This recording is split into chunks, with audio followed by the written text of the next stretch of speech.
नमस्कार। एक लाइन मैंने कहीं पढ़ी थी कि वेष्टि में ही समष्टि और समष्टि में ही वेष्टि है। ठीक इसी बात को जोड़ते हुए मैं आज एक विशेष संदेश के तहत आपके बीच में रूबरू हूँ। और संदेश जिस बात को लेकर के है, जिस घटना को लेकर के है, जिस संदेश को लेकर के है, वो मैं अभी आपके बीच में प्रेषित करूँगा। इससे पहले एक शख्सियत मेरे पास में विराजे हैं और मन बढ़ा कि चलिए अपन मैसेज जो है वो नमस्ते अडक्सर को प्लेटफॉर्म बढ़ाते हुए आपके बीच में प्रेषित करें। इसके लिए मैं सबसे पहले चाहूँगा कि सर अपने मुखारबिन से अपना थोड़ा सा परिचय दें। सर, मेरा नाम मांगीलाल सिंह राव, गांव अडक्सर से। मैं पिछले 40 वर्ष से राष्ट्रीय स्वयंसेवक संघ का स्वयंसेवक और कार्यकर्ता हूँ। संघ का उपखंड का दायित्व है, यानी उपखंड कार्यवाह के पद पर मैं अपने दायित्व निर्वहन कर रहा हूँ। और इसी कड़ी में यानी राष्ट्रीय स्वयंसेवक संघ 100 वर्ष की आयु हो गई है। इसके तहत पूरे भारतवर्ष में हर मंडल यानी लगभग 2 पंचायतों का एक मंडल होता है। उस मंडल केंद्र पर राष्ट्रीय स्वयंसेवक संघ अपने कार्यक्रम के तहत पथ संचलन यानी स्वयंसेवकों का रूट मार्च समाज में होता है। और उसके लिए ही हम अपनी तैयारियां करने की जानकारी देने के लिए आज इस चैनल के माध्यम से उपस्थित हुए हैं। Thank you. और मैं थोड़ी सी इस कड़ी को आगे बढ़ाऊं इससे पहले मेरे को एक बहुत अच्छा भजन याद आ रहा है, और वो भजन ये कि मेरी झोंपड़ी के भाग आज खुल जाएंगे, राम आएंगे। ठीक इसी को मैं जोड़ते हुए अभी चूंकि जैसा कि सर ने बताया कि शताब्दी वर्ष पूरा होने जा रहा है और इस उपलक्ष्य में हर गांव में पथ संचलन जो है वो निकल रहा है, पथ संचलन निकाला जा रहा है। और इसी कड़ी से जुड़ते हुए अडक्सर पीछे क्यों, तो इस उद्देश्य को सामने रखते हुए अडक्सर में भी पथ संचलन होना है। तो मैं चाहूँगा सर ये आरएसएस क्या और आरएसएस का पथ संचलन क्या, और तीसरी बात ये भी मैं आपसे पूछना चाहूँगा कि इस पथ संचलन के लिए जो पथ संचलन में जो सहभागी बनना चाहते हैं, जो अपने हस्ताक्षर इस निमित्त दर्ज करना चाहते हैं, उनको तैयारियां क्या करनी है वो थोड़ा सा बता दें। आपने बहुत अच्छा प्रश्न किया है। राष्ट्रीय स्वयंसेवक संघ यानी कि राष्ट्र की निस्वार्थ भाव से सेवा करने वालों का संगठन। इसके संस्थापक डॉक्टर हेडगेवार जी हुए हैं। वो उस समय अखंड भारतवर्ष में 276 डॉक्टरों में से एक श्रेष्ठ डॉक्टर थे। लेकिन उन्होंने नौकरी नहीं करके उन्होंने आज़ादी के आंदोलन में ये महसूस किया कि ये महान देश पुनः कैसे परतंत्र हो गया, और यदि आज़ाद भी हो जाएगा तो क्या गारंटी है कि पुनः ये मतलब गुलाम न होएगा। कारण कि वो पहले वाले कारण समाज में मौजूद है। उन्होंने ये पाया, जेल में ये चिंतन किया तो उनको पाया कि यहाँ के राजा महाराजा आपस में लड़ते थे। इस कारण से बाहर की छोटी छोटी शक्तियाँ उस कमी का फायदा उठा के यहाँ काबिज हो गई, और साधारण जनता भी अपने स्वार्थ में लिप्त रहती है। अपने फायदे के लिए राष्ट्र का नुकसान पहुँचाने में भी वो हिचकती नहीं है।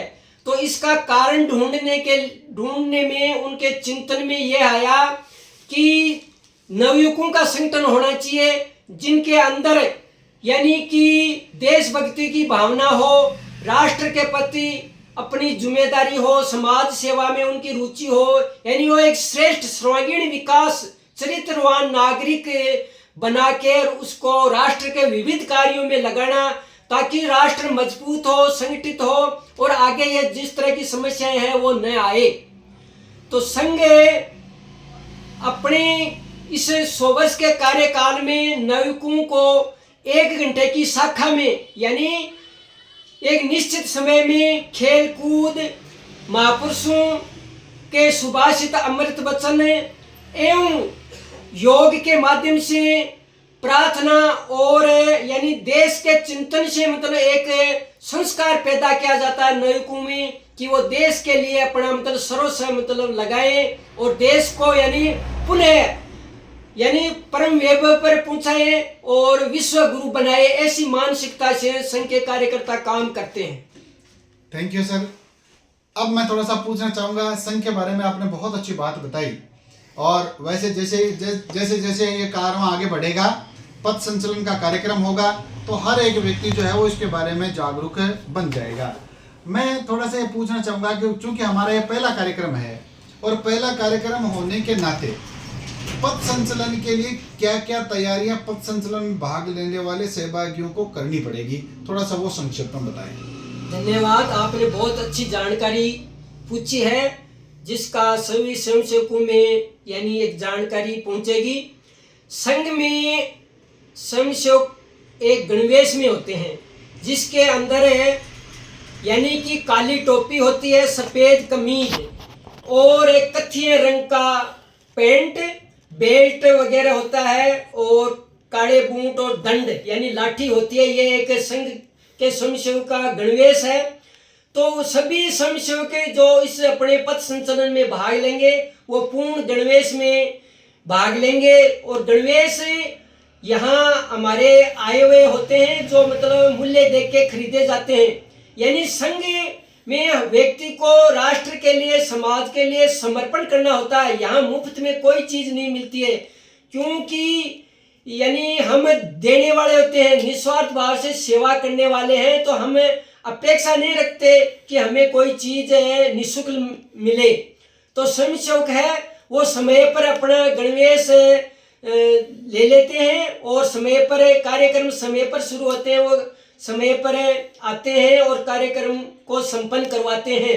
तो सभी स्वयंसेवकों से यह निवेदन है कि अपने यहाँ गणवेश आ गया है, सभी समय से अपना गणवेश प्राप्त करें और पथ संचलन की पूरी तैयारी करें। हमने मोदी चौक में ये कार्यक्रम रखा है, वहीं से पथ संचलन पूरे गांव में जाएगा और वापसी में आके वहीं सभा होगी जिसमें संघ के पदाधिकारी संबोधित करेंगे, संघ के बारे में बताएंगे और संघ ने यह शताब्दी वर्ष में जो 5 समाज के काम हाथ में लिए हैं वो उनकी भी जानकारी मिलेगी। तो सभी समाज के नागरिकों से सभी से निवेदन है कि सभी पधारें और यानी इस राष्ट्र को परम वैभव एवं विश्व गुरु बनाने के लिए महान राष्ट्र पुनः मतलब के वो महान है तो पुनः महान बने, इसकी यानी रूपरेखा के अंदर ये कार्य हो रहा है। तो सभी मतलब इस उत्साह से भाग ले, उत्साह से भाग लें।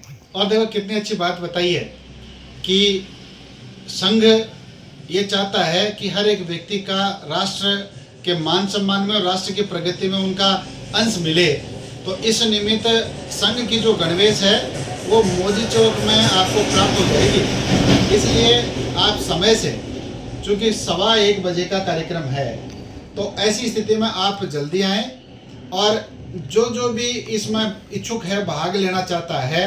और निश्चित ही देखो कितना अच्छा सुअवसर है कि 144 साल के बाद में हमारा जब महाकुंभ का इतना अच्छा आयोजन हो रहा है, उसी दरमियान हमारे यहाँ भी पथ संचलन का पहला कार्यक्रम और वो भी मौजी बाबा के पावन प्रांगण से, मौजी बाबा के सानिध्य में यहाँ होने जा रहा है। तो इसमें तो कोई दो राय नहीं कि जो काम मौजी बाबा के शरण में होता है निश्चित ही वो एवरेस्ट ऊंचाई प्राप्त कर लेता है। इसके साथ ही जैसा कि आपको बता दिया राव साहब ने कि एक अच्छे काम के लिए व्यक्तिगत न्योते नहीं भेजे जाते, व्यक्तिगत रूप से आमंत्रण नहीं दिया जाता। इसलिए जिन जिन का मन करे निश्चित ही वो 12:30 बजे तक मौजी चौक में पधारें और इस पथ संचलन के गवाह बने, बढ़ चढ़ के भाग लें। आपके जो परिचित है उनको भी बताएं और उन ज़्यादा से ज़्यादा यहाँ संख्या में अपना सनातन जो धर्म है उसका प्रभाव बढ़े, उसका और विस्तार हो, इस निमित्त अपनी दधीची आहुति प्रदान करें।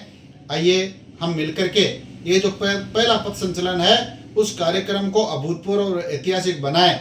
इस निमित्त मेरा पुनः आपसे निवेदन रहेगा कि हमारे जो सनातनी है आरएसएस के जो समर्थक है, आरएसएस को जो मानने वाले हैं, उन स्वयं सेवकों को आप पूरी जिजीविषा के साथ में उन्हें आमंत्रण दे। राव साहब। हाँ, धन्यवाद, आपने बहुत ही अच्छा प्रश्न किया है। तो मैं सभी हमारे मंडल के यानी टोडास और अड़क्स ग्राम पंचायत का हमारा मंडल है, तो मैं सभी सनातनियों से सभी से मैं निवेदन करता हूँ कि आप ये भगवान का कार्य यानी सनातन का कार्य, धर्म को मतलब सुस्थापित करने का कार्य भगवान का कार्य होता है और भगवान ने हमें निमित्त बनाया है। यानी ऐसे समय में जब राष्ट्र मतलब पुनः वैभव एवं ज्ञान विद्या और सब क्षेत्र में आगे बढ़ रहा है, तो संघ है, संघ के कारण ही मतलब सारी चीजें मतलब क्या लगभग संभव हो रही है। तो संघ चाहता है कि प्रत्येक व्यक्ति राष्ट्र के काम में, समाज के काम में अपना हिस्सा योगदान दे। तो सभी से निवेदन है कि अपने समय में से थोड़ा थोड़ा समय निकाल के, व्यस्त समय में से समय निकाल के कल 12:30 बजे आप मोजी चौक मोजीदास जी की बगीचे में पधारें और इसमें भाग लेके और राष्ट्र के लिए अपनी जिम्मेदारी का निर्वहन करें और अपने को सौभाग्यशाली बनाएं। धन्यवाद। Thank you. इसमें आए और बढ़ चढ़ के भाग लें और उनको भी बताएं। एक जो धर्म के जो अपने अनुयायी है और जो धर्मावलंबी है, मैं उनसे भी निवेदन करूंगा कि जिन जिन का मन बढ़े निश्चित ही इस वीडियो को आगे प्रसारित करेंगे। और राव साहब के बारे में तो हम सब जानते हैं कि राव साहब जो है वो नींव के पत्थर हैं, कभी कंगूरे नहीं बने। तो इन्होंने मेरे को पहले मना कर दिया था, लेकिन फिर भी कहा, फिर भी जब निवेदन किया तो इन्होंने स्वीकार किया। ये प्लेटफॉर्म पर आकर के आप सबको आमंत्रित कर रहे हैं, तो आइए मन बड़ा करें और इस ऐतिहासिक जो कार्यक्रम जो कल होने वाला है उसके अपन साक्षी बने। Thank you. बोले भगवान श्री राम की जय। Thank you.